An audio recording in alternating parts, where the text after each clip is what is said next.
Welcome back to the channel, guys. Last week we took a bit of a break with Thanksgiving and a couple of other things that don't pertain to RC going on, but this week we're jumping back in with a bit of suspension, and by a bit of suspension I mean a lot of suspension. You can see I don't have front or rear suspension on this Bezgar F1 build anymore. The last time you saw this thing, we completed the front suspension, but after looking at it a bit, I decided to do a little redesigning on it. Full disclosure, I may go into rambling a bit about suspension and some of the numbers and math involved with this. So if that kind of stuff bores you, I apologize in advance. If you're into suspension like I am, I really hope you enjoy this, and maybe you can kind of help me out in the comments on anything that I miss or may have looked over. To start off, let's look at what our old suspension setup looked like. You might remember we had the rocker arms here with a push rod pushing up on our mini shocks. But what you may or may not have noticed in that video was there wasn't much rebound in the front end. I realized that I needed to get the rear end supported to really see how that was going to work, but no matter how much I cranked down on these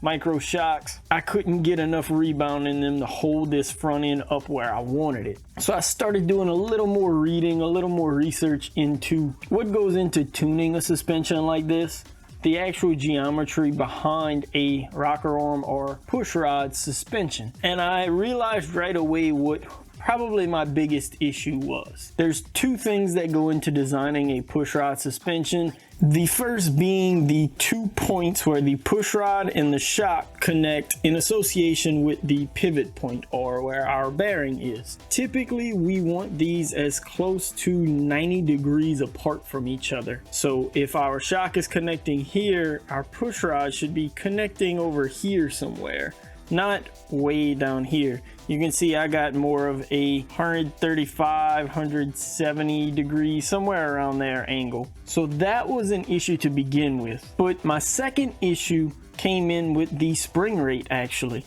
This rocker arm is considered a mechanical advantage, or disadvantage I guess in this case. Basically the ratio in length between the side of the arm that connects to our push rod and the side of the arm that connects to our shock affects the spring rate. In this case, it would be pulled from the center of our bearing, our pivot point, to the center of those attachment points.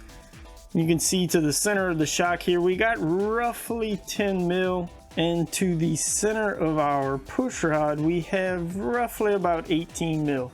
So that's almost 2 to 1. But from my reading and what I could understand, that number would kind of be turned around looking at the geometry behind it. So 1 to 2. And our mechanical advantage would actually be on the side of the push rod, because this side of the arm is longer, instead of on the shock. Like I mentioned earlier, this ratio directly affects our spring rate. So 1 to 2, 1/2, we're essentially halving our spring rate. I don't exactly know what the spring rate is on these little silver springs here, but let's just say they're 2-pound springs.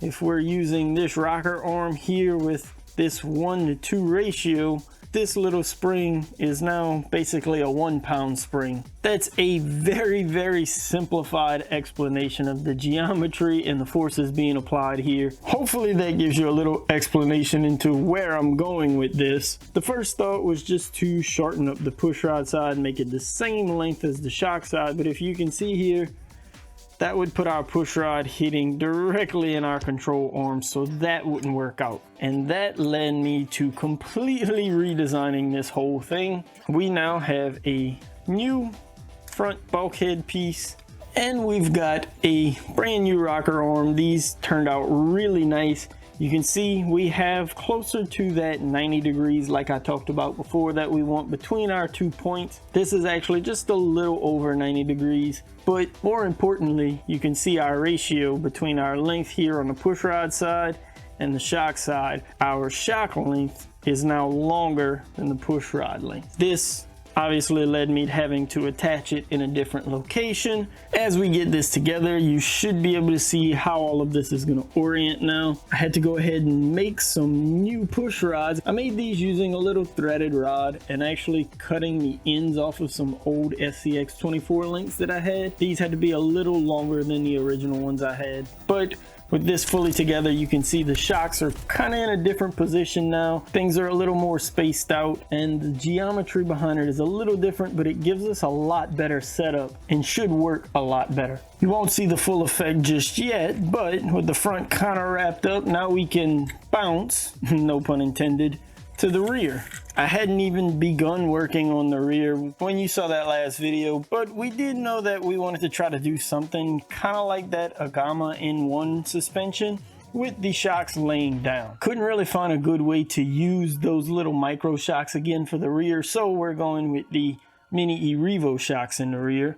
So the first step was to create a mount for that. I was trying to get these as low as possible for the body, and this was my first attempt at a mount. And you can see right away that once we get these control arms in, they're gonna hit pretty early. Won't really be able to get any kind of suspension travel out of them, so they'd hit pretty quickly. So we redesigned the mount, lifted the shocks up a little bit. They shouldn't get in the way of the body from what I can tell. The back end of that Volkswagen Beetle body is actually kind of open, so I don't think that'll cause any kind of issues there. We'll probably end up putting some kind of wing on the rear. It should kind of tie all of this together, giving us a pretty clean look. So that leaves us with some pretty good suspension travel. We can basically bottom this rear end out, which we never want to do anyway. These mini Revo shocks just get bolted into these little mounts right up top. And now the rest of this rear suspension is sort of a proof of concept work in progress. Just be aware, this is not the final iteration of this. This is just a proof of concept to make sure everything was going to work. We need to figure out a little better for these rear arms. We have to have some way of connecting this rear arm to our shock. And looking at a bunch of pictures of that Agama N1, they have a plate that comes up roughly in the middle of the arm that meets their shocks. It looks like we don't want like a wide sweeping motion. We kind of want it closer, that pivot to be a little closer. So I created these arms just as a proof of concept. Like I said, these arms will bolt into the lower control arms and then the shock will bolt to them. Unfortunately, as you'll probably see here pretty quickly, these will have to be different arms and different lengths, not up and down, but actually spacing away from the lower control arm, because this one here on the passenger side, if I screw this in anymore, it'll actually hit the upper control arm. So this is about as far as I can go. You can see we still have probably about 1/8 of an inch or so that we need to space it out. But then this shock should actually just be able to screw directly into this arm. Like I said, this is all proof of concept for now, just to make sure this will work like I'm thinking it will. But this one, as you can see, actually hits the tub of the chassis as it goes up. Not ideal. So the driver's side will have to be spaced out a little more. The passenger side needs less spacing out. It'll have to be pushed in quite a bit. Once those arms are relocated to where they really need to be though, and things are kind of in a better position, you should be able to see this should actually work pretty well. We have some pretty good suspension flex here.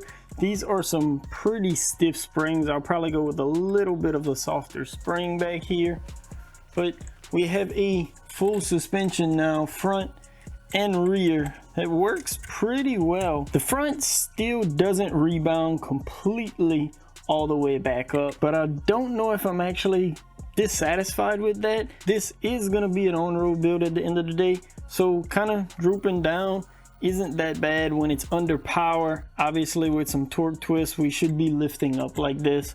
We want to keep those front tires on the ground, so with a little bit of aerodynamics, maybe some body panels, that should help settle that suspension down and keep this thing low slung to the ground and perform pretty well at high speeds. So of course we'll have a bit of suspension tuning to do now. Play around with oils in the front, maybe some different springs in the rear, especially once we get things like the battery installed, as well as all of those body panels and whatever cosmetic stuff I do to tie this build together. But to actually have it rolling again without dragging the ground, to have suspension tied up on this thing, it's been a pretty fun adventure. Like I keep saying, I'm a pretty big fan of suspension and just messing around with different designs of suspension. Pretty evident with the Blazer build and now this one as well. So seeing some kind of different looks of suspension here is something that I really enjoy. Let me know down in the comments if you've enjoyed it. Just a little sneak peek and a thank you. All of the kind of close-up shots you see here, you might have noticed we have a little bit more steady footage, not handheld footage anymore. The guys over at Hohem sent me this new gimbal that I can use with my camera. You might have noticed I threw up their logo in all of those shots using that gimbal. I'm still playing around learning it, hoping that it can help us bring some cooler shots to the channel. If you're interested in seeing more on that gimbal here on the channel, let me know down in the comments below. I know it's not RC, but the thing does have motors in it, and like I said, I'm hoping it kind of helps us elevate our footage on the channel here. So make sure to leave a like if you're enjoying these suspension videos, and subscribe if you don't want to miss the rest of this build as we move forward with it now that the suspension is complete. As always, thanks again for watching. Peace.